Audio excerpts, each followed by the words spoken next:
ఏంటి ఆంధ్రప్రదేశ్ లో మోడీ నేమ్ తో విలేజ్ ఉందా? అవును నిజమే. మొగల్తూరు మండలంలో మోడీ అనే నేమ్ తో ఒక విలేజ్ ఉంది. ఈ విలేజ్ లో ఎక్కడ చూసినా సరే మీకు పచ్చదనమే కనిపిస్తుంటుంది.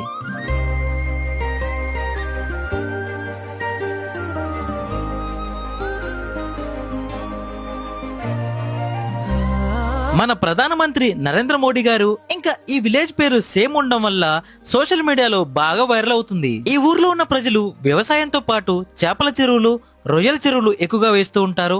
అండ్ ఇక్కడ ఎక్కడ చూసినా సరే కొబ్బరి చెట్లు బాగా కనిపిస్తుంటాయి. ఈ గ్రామానికి ఫస్ట్ టైం నేను విజిట్ చేసినప్పుడు నాకు చాలా ప్రశాంతంగా అనిపించింది. ఈ గ్రామం దగ్గరలోనే మొగల్తూరు ఉండడం వల్ల మీరు ప్రభాస్ గారింటిని ఇంకా చిరంజీవి గారి ఇంటిని కూడా చూడొచ్చు. ఇలాంటి అందమైన గ్రామాలు మన దేశంలో చాలా ఉన్నాయి. మరి ఈ వీడియోని మీరు ఏ విలేజ్ నుండి చూస్తున్నారో కామెంట్ బాక్స్ లో కామెంట్ చేయండి.